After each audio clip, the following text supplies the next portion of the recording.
The opinions expressed are those of the program host and guest and are not those of WSTU. WSTU does not endorse products that may be mentioned. Any reproduction or retransmission of this broadcast is strictly prohibited without written consent of WSTU. The phone lines are open. Call in with your questions and comments at 220-9788. That's 220-WSTU. It's time for Stuart Laser Talk with your host, Dr. Tred J. Rosacker.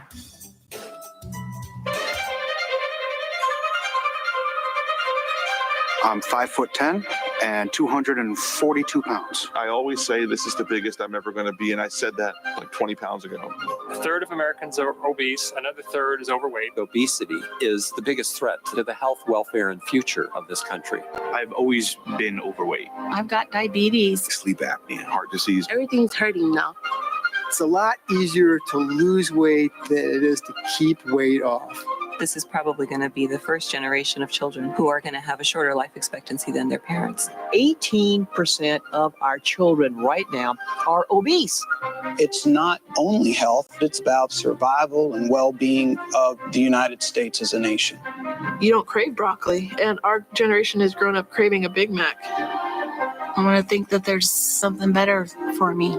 Unless we're able to control this epidemic, we're going to have an abundance of chronic disease. All of us have to be part of the solution to reduce obesity. The weight of the nation is out of control, but we can fix that. If we don't now take this as a really urgent national priority, we are all going to pay a really serious price. Obesity will crush the United States in oblivion.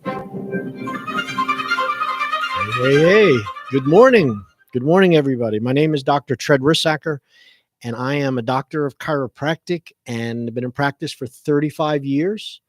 And in the last 15 years, I've dedicated my life to basically using red light laser devices, which I didn't even know existed before 15 years ago.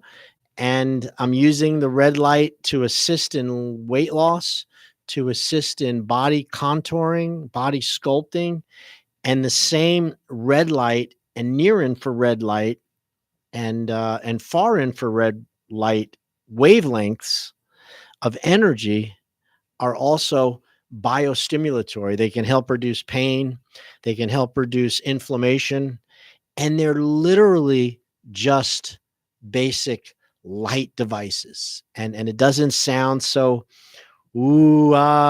shining light on yourself. I mean, light's all around us, right? The sunlight, the light in our houses. Why isn't it healing us? Well, I'm going to try to explain a little bit more about light and how it interacts with your bodily systems, of your maintenance of your homeostasis, they call it, the tissue repair, the tissue destruction, and then the healing back of the damaged tissue. So, health is really a series of your body is destroying itself, annihilation, which is called, cellular lifespan. At the same time, your body is rebuilding tissue at the same rate. So if you're losing cells and then you're gaining cells back at a perfect 1-to-1 ratio, we call that homeostasis, and that's perfect health.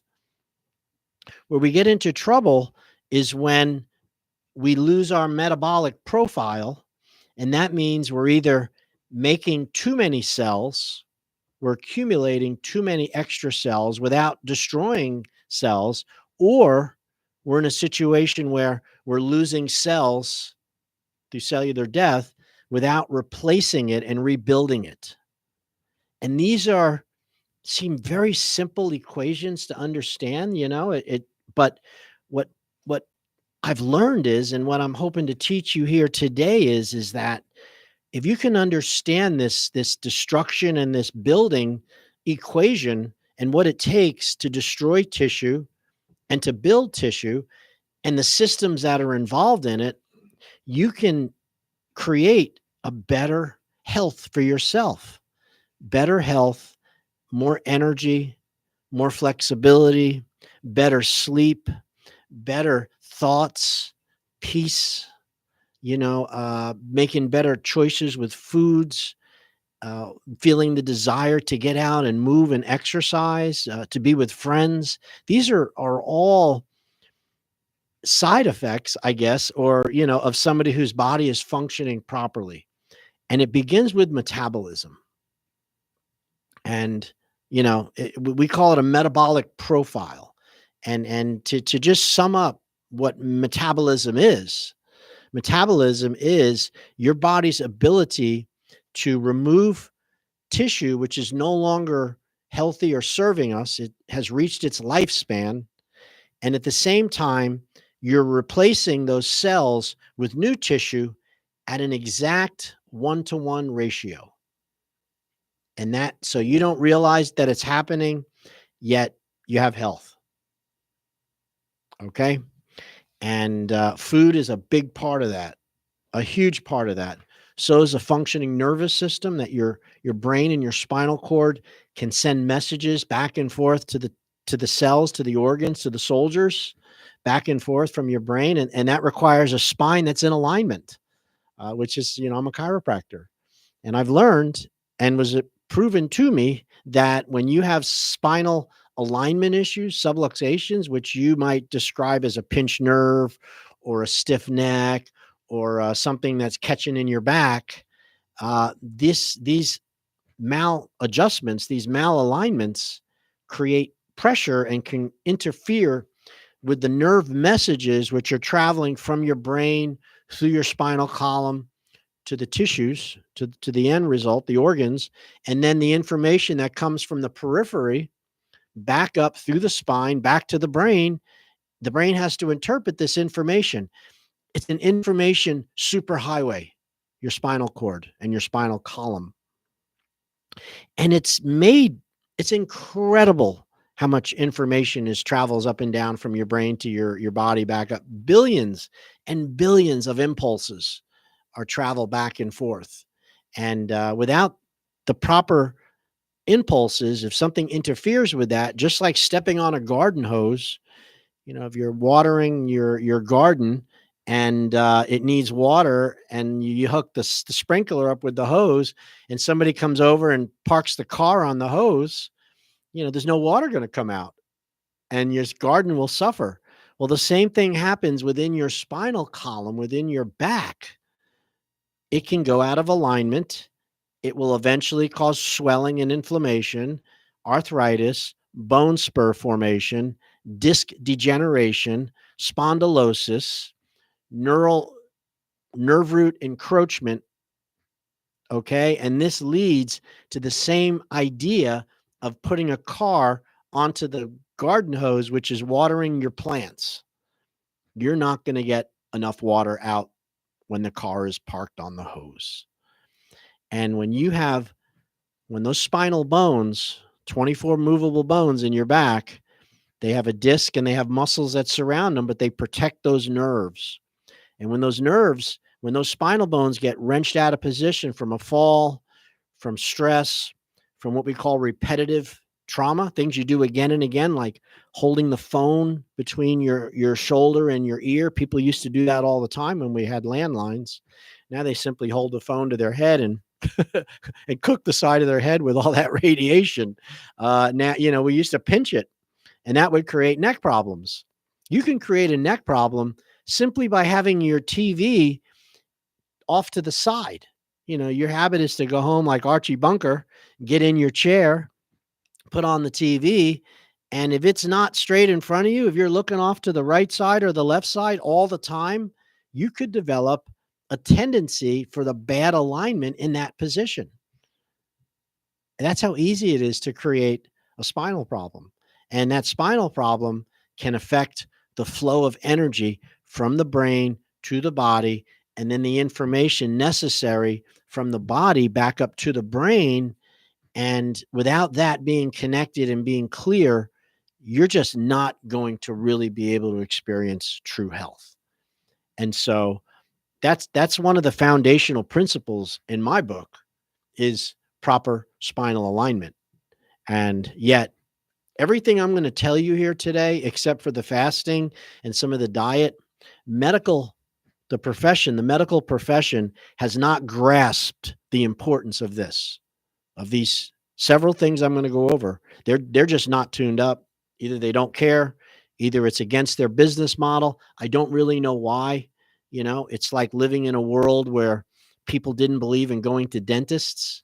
I mean, your teeth are very important, and dentistry is where you would go to take care of your teeth. Well, your spinal column, the alignment of your neck and your back and all those bones and your ability to move, that's very important to your life. And we are, as chiropractors, the spinal alignment specialists. We have a license in the state of Florida and all around America and around the world to be the go-to for spinal pathology, which is not traumatic in origin.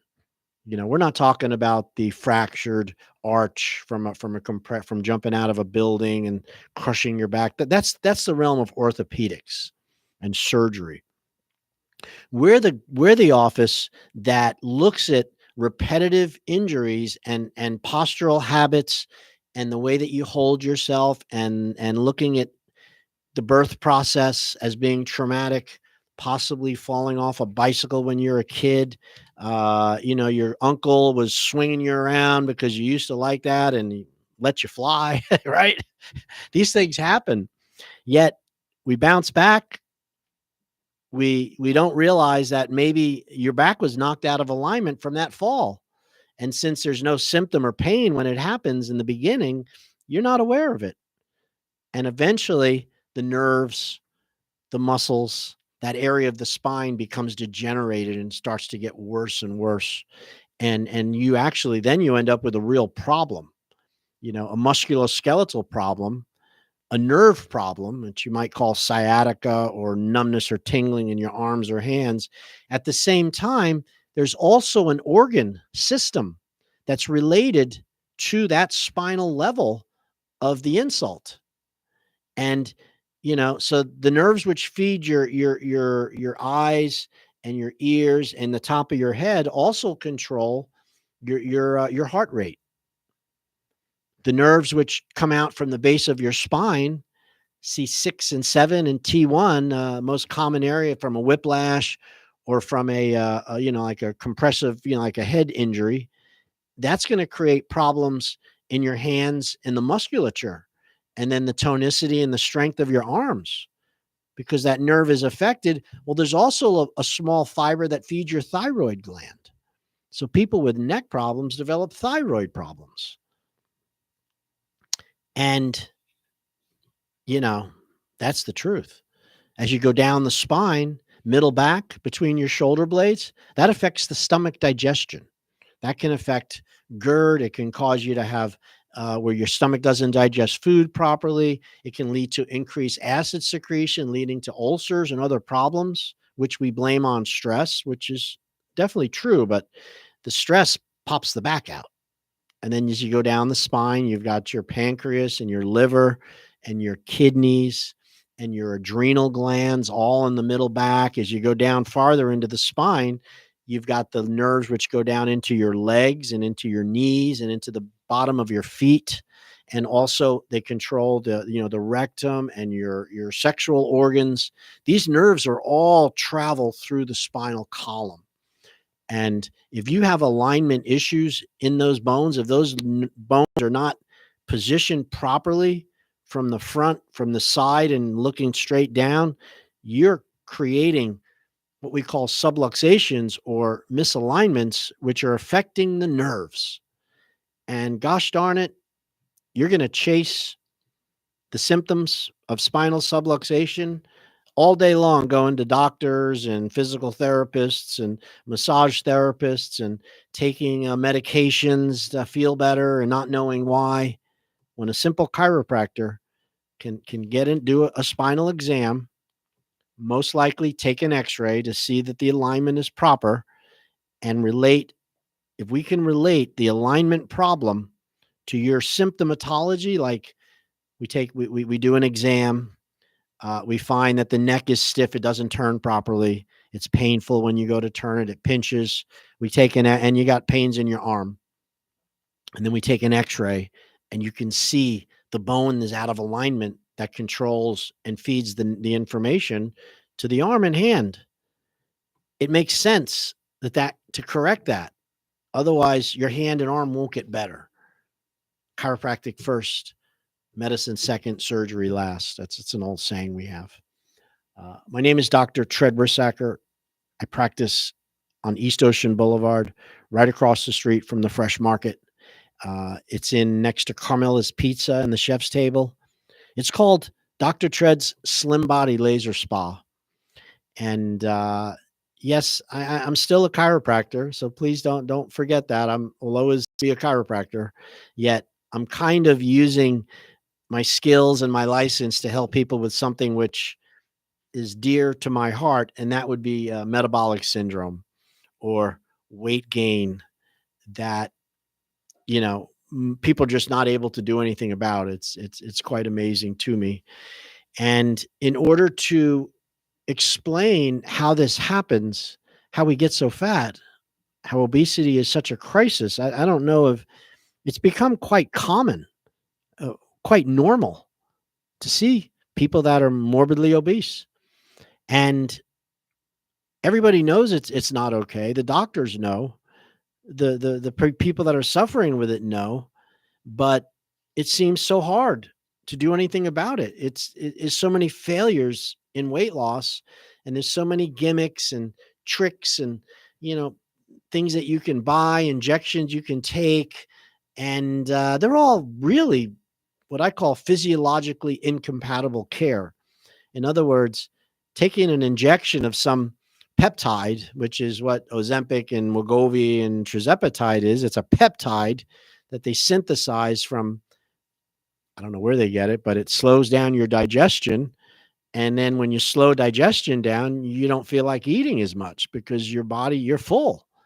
But the time, at what price does your body pay to not be able to have digestion being stopped? It's called gastric paresis.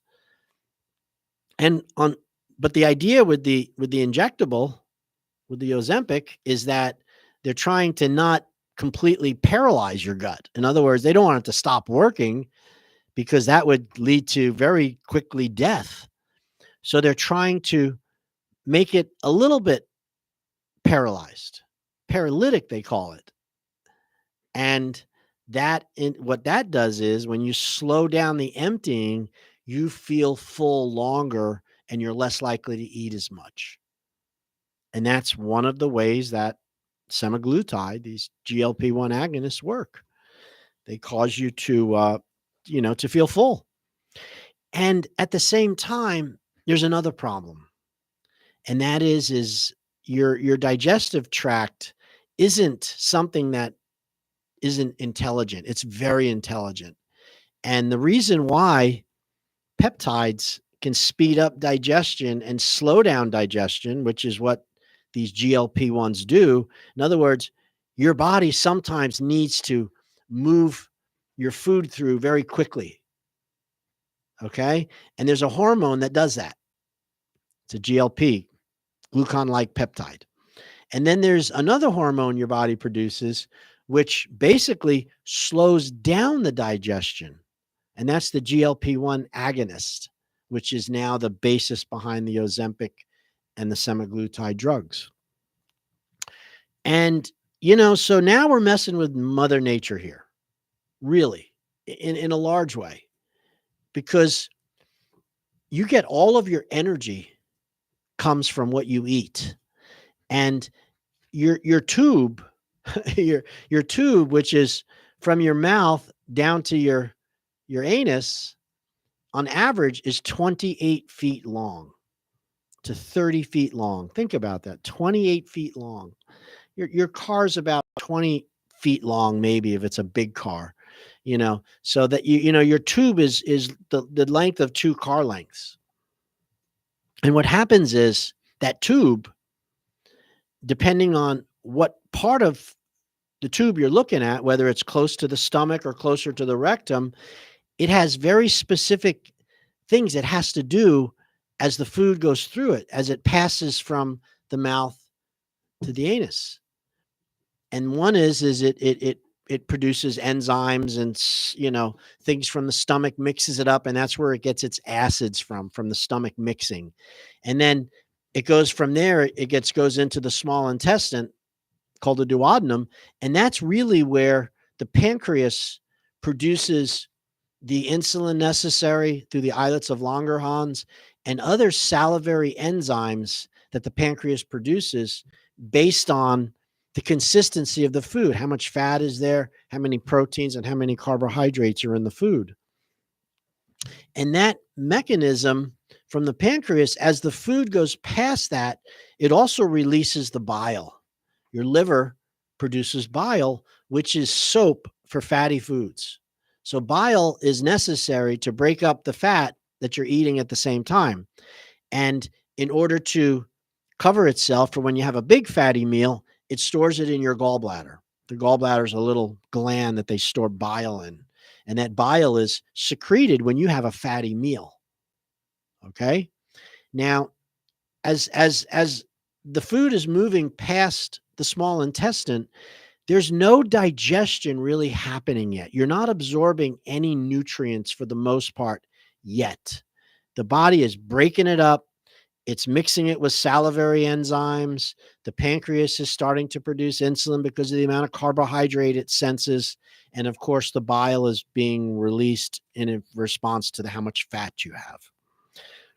Now, as the food moves through the body, what happens is it moves into the large intestine. Now, at this point, before this, what they call the duodenum, which is part of the small intestine, but farther away from the stomach, this is where your body starts pulling the nutrients out. It pulls some of the enzymes, the bioflavonoids, the micronutrients that are being broken down. These macronutrients are being broken down and being absorbed through the small intestine. And then it goes into something called the colon. And the colon is where your body takes out the water. And the colon is where all of your gut microbiome lives. So in your colon, you have a whole bunch of beneficial bacteria called the microbiome. I'm sure you've heard about the gut-brain axis, and that this gut, what they're learning is that your food is actually digested within the bacteria. Once it gets into the large intestine, that's where many substances such as endorphins, dopamine, serotonin, digestive, and things to help with your body's life are produced by those bacteria in your colon. And so it's something called a symbiotic relationship. This is homeostasis. Your body needs that gut bacteria, that microbiota, in order to function and to be healthy. And let me tell you, that microbiota has been developed 4 or 5 billion years ago to do its job, what it's doing inside of you, which is quite amazing, actually. Think about an animal that eats a bone, right? We don't eat bones for the most part, but we could. And we chop up, we break up the bone with our teeth. It goes into our stomach.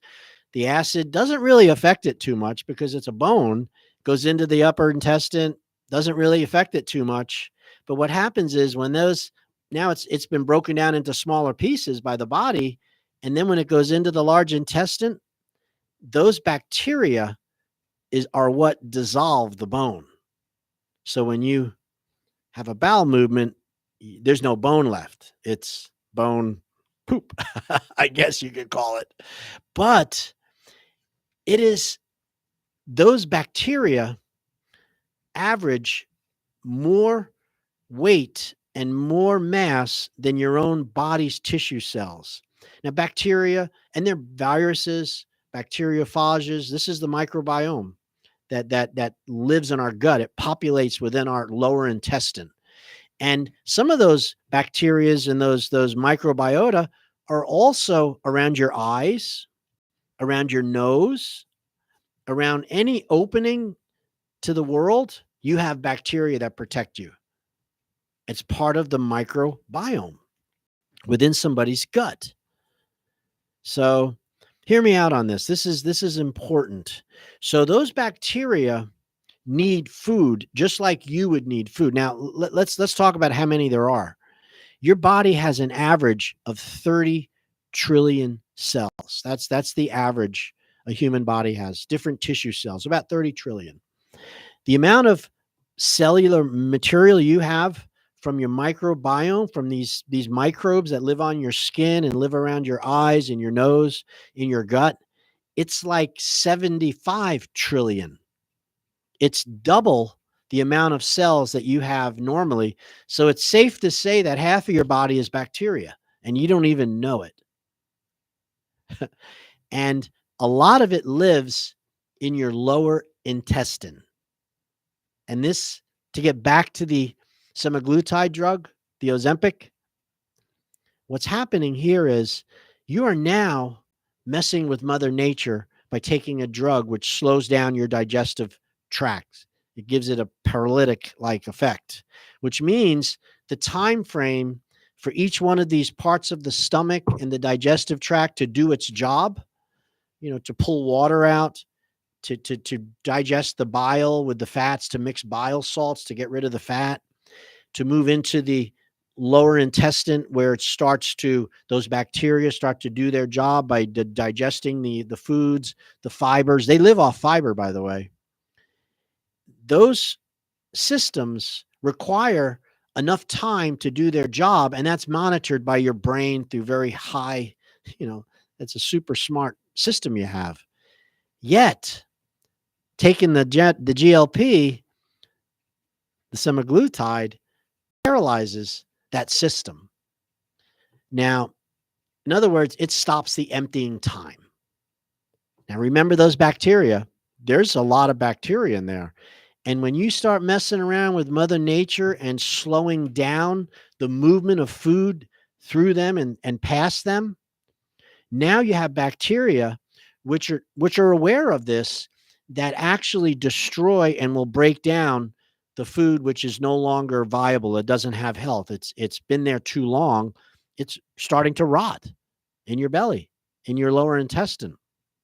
And those bacteria, which would not have been activated if you had emptied your bowel at the normal rate that your body designed to do, now you're slowing it all down. This is what's leading to the gas and the burping and the flatulence and the stomach aches that are so common with anybody that starts taking these drugs. I mean, 30% of everybody that's put on Ozempic or Wegovy or tirzepatide or semaglutide, they stop within the first week because of the gastric distress is so strong. And so what the doctor does is the doctor says, well, maybe we got to lessen your dosage a little bit. We're going to bring it from 1 cc, from 4 cc's to 2 cc's. They're going to lower it and see if we can do this without upsetting the gastric system. And hence you're on the physiological incompatible care, which is so common with medicine, to try to solve a problem, which is really mostly lifestyle. Being overweight, you guys, come on. Yet you can't have your cake and eat it too, as they say. You start messing around with Mother Nature and slowing down gastric emptying and all of the issues that can arise from this. You're like a lab experiment going on. They just don't know how it really affects people over long term. They just don't. It hasn't been around long enough. And we know for every drug that comes on the market within 10 years, most of them are removed because of the side effects are so strong. And right now, the side effects for the semaglutide drugs, you watch the advertisement on TV, it shows, as they're showing these portly people, it doesn't show all the people at the gym. It shows everybody that's carrying a little extra belly fat, and they're all so happy, and they're doing this line dance. Oh, Ozempic. Oh, they're doing a big line dance in the middle of the street. At the same time, you see the drug reactions, the side effects going on the screen: gastric bleeding, gut paresis, it's nausea, dizziness. All these symptoms are being laid out there because by law they have to do it, but they fool you by looking at everybody just having a great time, and you just kind of, well, it's probably not going to happen to me. That's what people say. It's, I need to get rid of this weight. I'm desperate.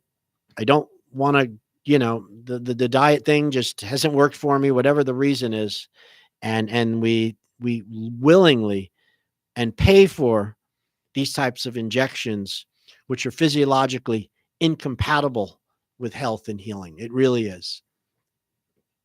That to me is crazy. However, I understand that versus dying from obesity and you don't have any other choices, then, you're going to use that problem, that nail. So as a result of this, we're going to have to talk about that a little bit more. Evan, can I ask you a question? Yeah. I don't know what time it is.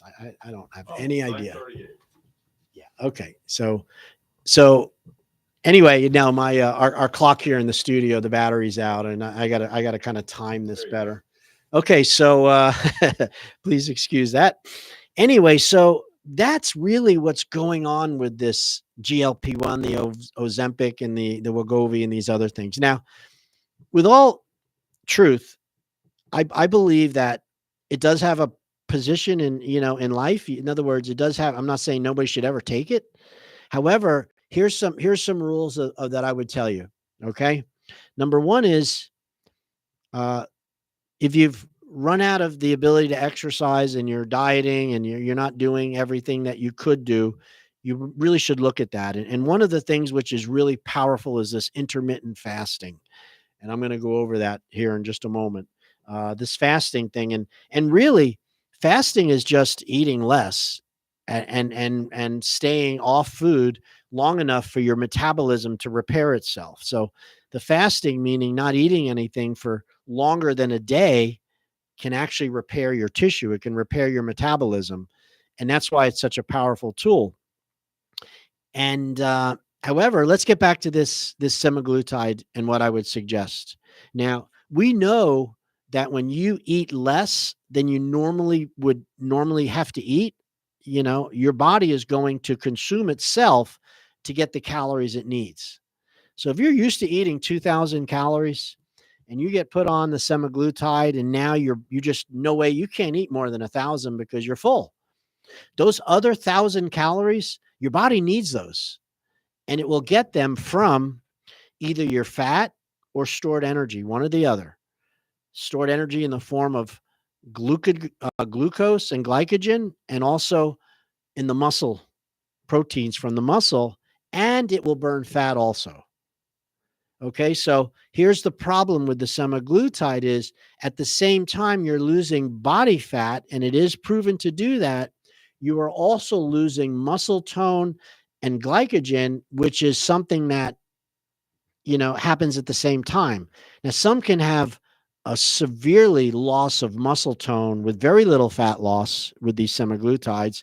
Others will kind of lose them in an equal ratio where they lose 10% of their body fat and they lose 10% of their muscle tone, because let's face it, you're eating less and you're not, and then the stomach is slowed down, so you can't eat it even if you wanted to. Now, when you're in your 30s and 40s, your 20s, if you're having a problem with this in your 20s, you really are, you just have to stop eating so much. But you get into it into your 30s and 40s and 50s, and you're on the semaglutide, you're going to lose a certain amount of muscle tone while you're on that drug. And at 50 years old, it is really hard to rebuild the muscle that you lost from the drug. And thus, now, it's definitely in your 50s. We know this to be true. It's called sarcopenia. Everybody starts to lose muscle tone through aging. And if you're under 50, if you're 30 or 40 and you get put on this semaglutide, you have a really good chance of rebuilding the muscle that you lost in that process, and you might be better off for it. However, when you become 50 and 60, oh my God, and 70, now you're being put on this Ozempic type medication, the semaglutide, you're going to lose muscle tone also. But I promise you, you're not going to get it back. You can't just go to the gym and make it happen again. Hormonally, you're challenged due to aging. It's called sarcopenia. Everybody loses muscle tone. Healthy people lose muscle tone as soon as they turn 40 years old. They start to degrade. And as the muscle gets lower and lower and lower, body fat replaces it. And this is the key of metabolic syndrome. This is how it happens. So, so now let's say you're listening to this and you're on this drug right now. My suggestion is you need to exercise a lot. If you exercise while you're taking this drug, you might conserve and preserve some of your muscle tone, which is known to be taken away by this drug. And thus, you'll get the benefit of it burning some fat for you, which it does do that. At the same time, you're preserving your muscle strength and your muscle fibers and the girth and the metabolism by working on muscular strength along with your semaglutide.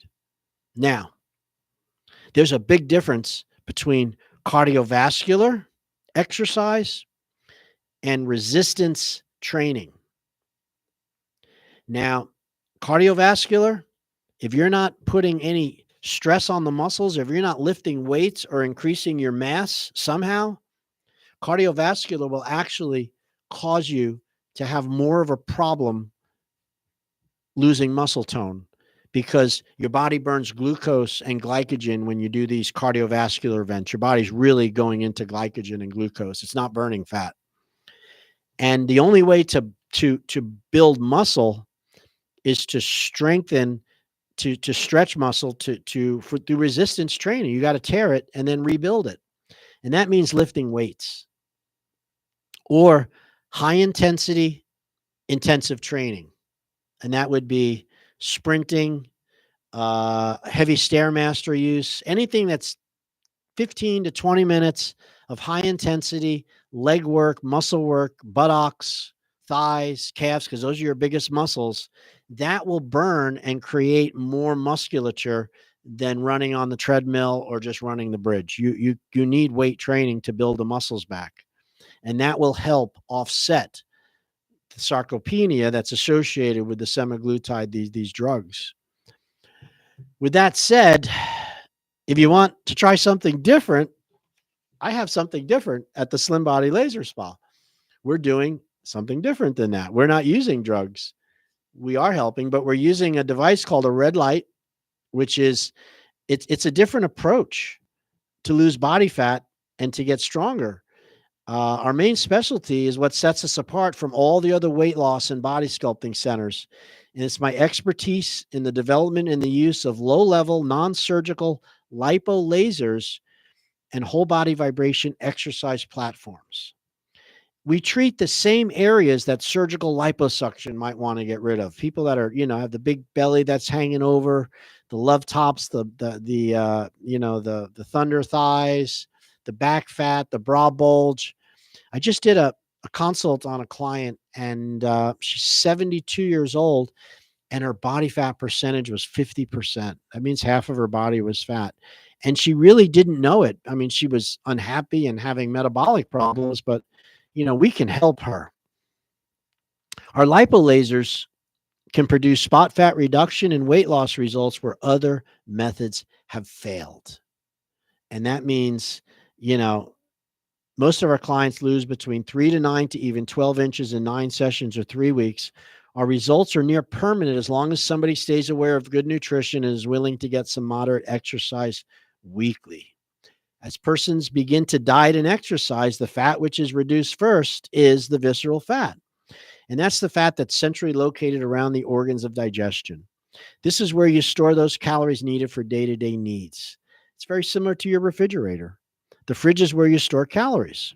That's your visceral fat. The subcutaneous fat is on the outside of the body.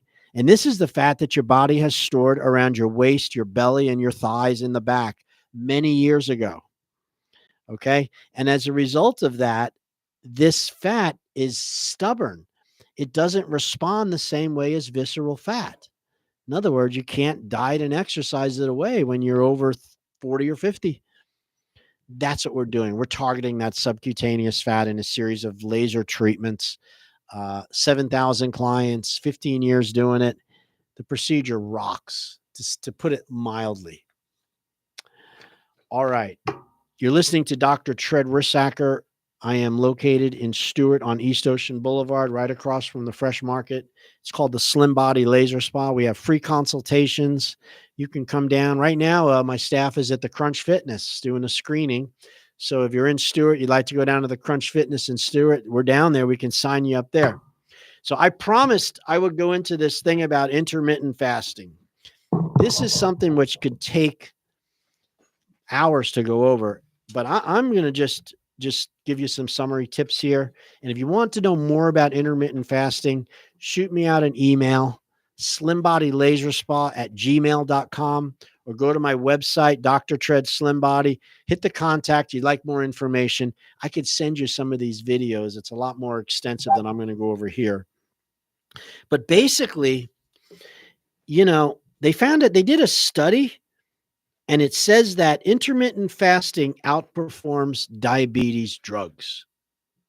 In other words, intermittent fasting is more effective than taking the drugs that they're giving you for diabetes. And that would be more for somebody that's type 2 diabetic, not type 1. Type 1 is insulin dependent. You were born with a pancreas that didn't produce insulin. Okay. However, type 2, this is adult onset diabetes. This is acquired. And this has a lot to do with food and how much food you're eating. And then the body storing too much energy. And when we store too much energy, because we're never really backing off from the amount of food we're eating, we accumulate body fat. We start to put on extra fat. And at first it goes into the viscera. It stores around our organs, and that's okay to a certain point, as long as we're exercising and being active and drinking plenty of water and staying low in stress. Stress is a big cause of weight gain. And that's fine. But as you get older, your system starts to change. Things slow down a bit. We start making more choices that aren't good for us. And these problems start to accumulate, meaning body fat starts to accumulate. We're not designed to carry fat through the winter, by the way. Your ancestors starved and lost all of their body fat in the winter. And then they put it back on in the summer. They lost it in the winter. They put it back on in the summer. And this is a healthy response. So fasting has been something that's been in our culture since the beginning of time. You can call it fasting. It's really not eating. And there's no other food around to trick the body into eating. So you're called fasting. And this is the cause of a lot of sickness and health problems, is carrying body fat beyond what we really need for the day or for the week or for the month. We're never letting go of the fat. And this is leading to the chronic diseases that we see so common. Yet medicine has not identified obesity, or hasn't done very much about it, except for giving you more drugs, which is physiologically incompatible. You look that up, you'll understand that. And this is why it's such a crime what they're doing. Yet simply not eating is curative. Imagine that.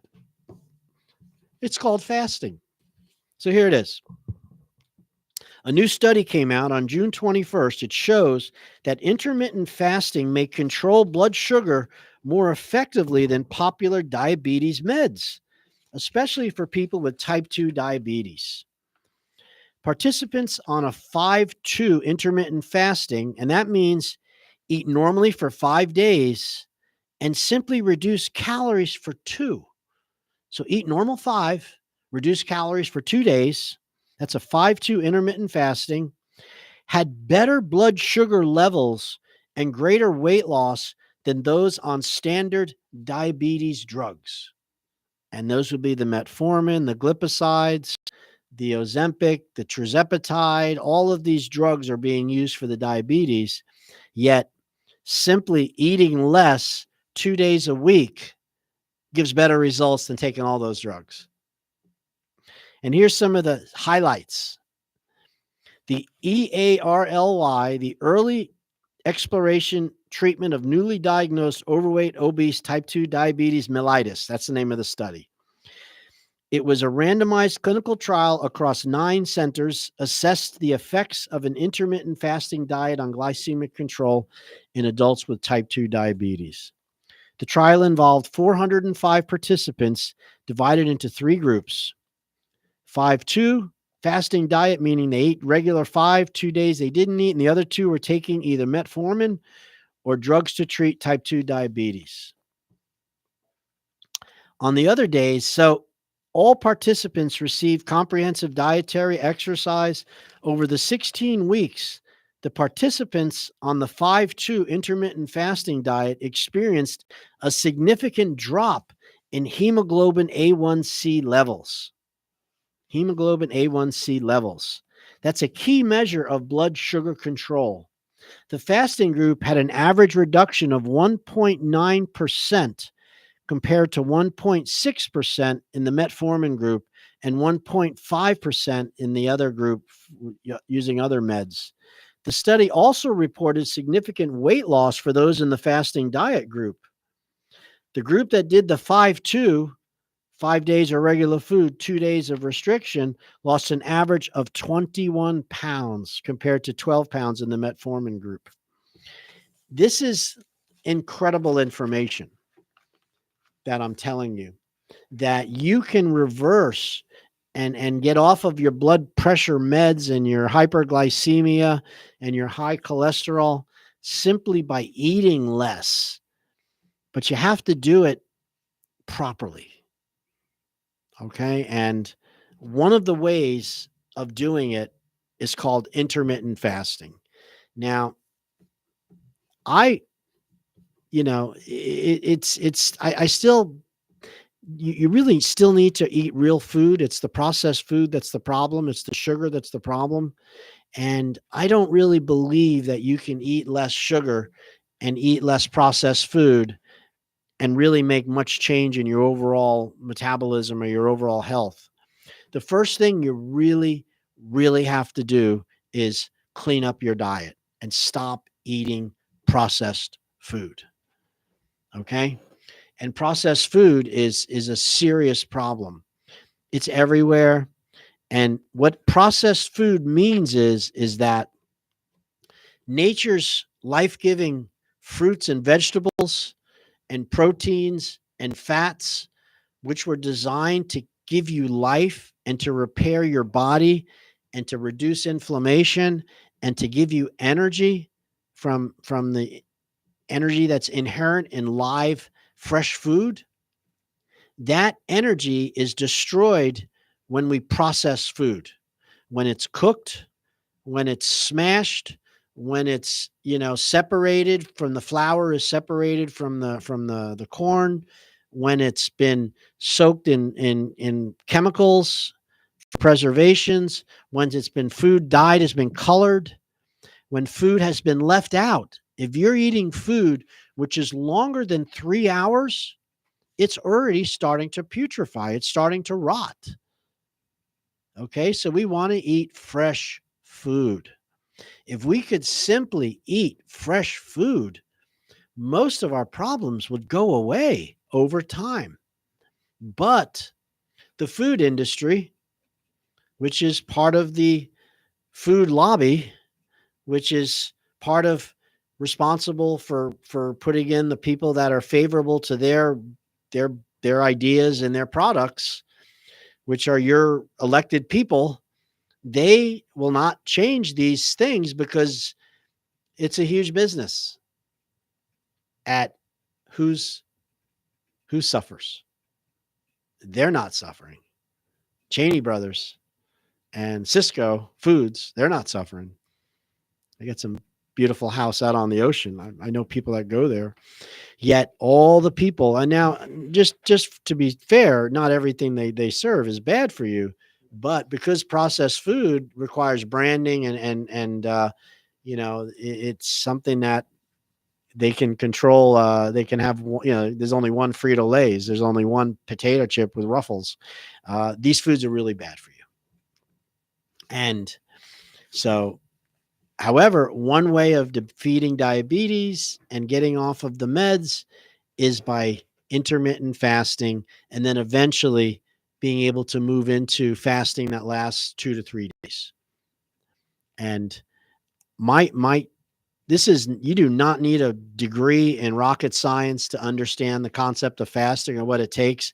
But I do want to tell you this really simple, important statistic. You need oxygen every single minute. You cannot go without oxygen more than 3 minutes and you die. So make sure you have a lot of oxygen. Water is critically important. If you do not have a steady source of water for more than 3 to 5 days, if you go without water for 3 to 5 days, the human will die.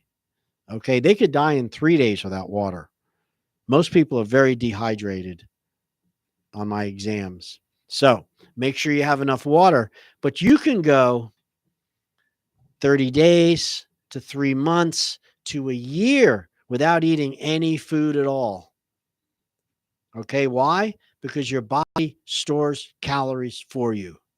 And those calories that your body are storing, if you don't utilize them, that's what's making you sick, because you're just too much food. You're filled with food, yet you don't realize it. It's called blood sugar, glycogen, and fat.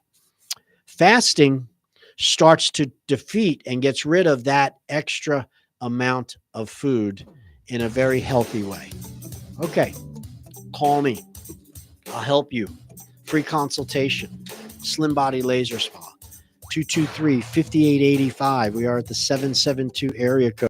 Just go to your phone and hit your little Siri or Alexa and say, Dr. Tread, Slim Body Laser Spa.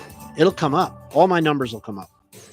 You don't have to remember my phone number or anything, but you do have to remember that your life is worth saving. The people that love you want to see you do better. If you can't do this for yourself, do it for your family, because nobody wants to worry about somebody with bad health. And food is a real big part of it. Fasting is one trick, and so is laser-assisted weight loss. Doing it for 15 years.